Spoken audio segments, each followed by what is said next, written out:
अब देवता देवता कहते किसे? देवता दो प्रकार के होते हैं। जो देता है वो देवता है और जो लेता है वो देवता है। तो एक जड़ देवता होते हैं और एक चेतन देवता होते हैं। जड़ देवता कौन से है? पृथ्वी है, जल है, अग्नि है, वायु है, आकाश है, विद्वान है, ये जड़ देवता है। सूर्य है, चंद्र। और चेतन देवता जो है, पहला है देव पूजा। देव कहते हैं विद्वानों को, जो हमें देता है वो देव है। देवता दो प्रकार के हैं, एक जड़ देवता, एक चेतन देवता। जड़ देवता पृथ्वी, जल, अग्नि, वायु, आकाश। और चेतन देवता जो है वो माता, पिता, गुरु, आचार्य, विद्वान, अतिथि, ये चेतन देवता है। तो इनकी सबकी पूजा जो है यज्ञ में होती है। जड़ देवताओं की भी पूजा होती है और चेतन देवताओं की पूजा होती है। हम जो आहुति देते हैं वो वायु में मिलके, वायुमंडल में मिलकर के आकाश में जाती है और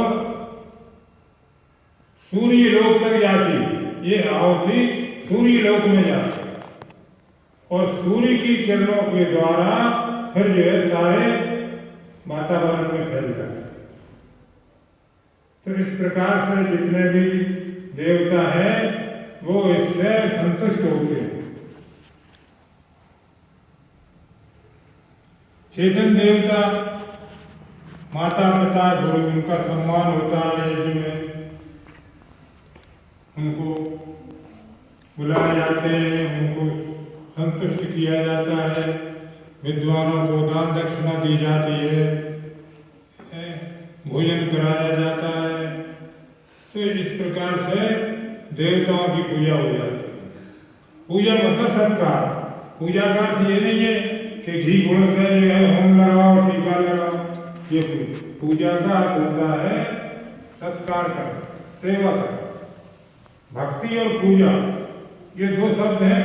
लोग भक्ति भक्ति ज्यादा चिल्लाते हैं, कहते हैं हम भक्ति कर रहे हैं, भगवान की भक्ति में हम भला है।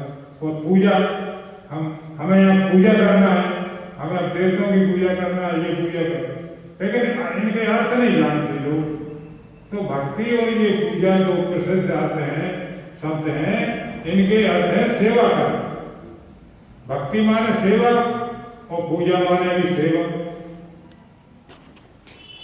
तो हम जो है देवताओं की, विद्वानों की सेवा करते हैं तो वो पूजा हो जाती। पूज्यते इति स पूजा।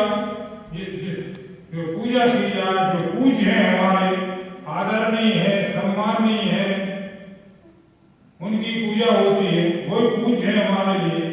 तो इस प्रकार से देव पूजा, देवताओं की पूजा और संगति कर। दूसरा शब्द है संग।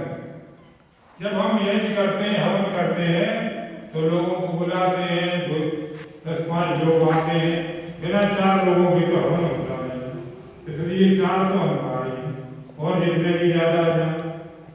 जब सब लोग आते हैं तो आपस में विद्वान लोग भी आते हैं, तो वो हमें कुछ उपदेश देते हैं, अच्छी बातें बताते हैं, प्रवचन होते हैं।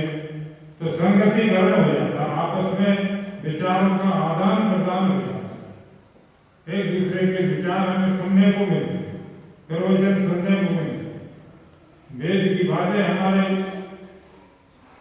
हमको जो है बताई जाती है। इसलिए देव पूजा संगतिकरण, संगतिकरण हो जाता है। और दान, तीसरा अर्थ है दान। दान का अर्थ ऐसा नहीं है कि रुपये पैसे पे दान होता है। दान का अर्थ होता है त्याग।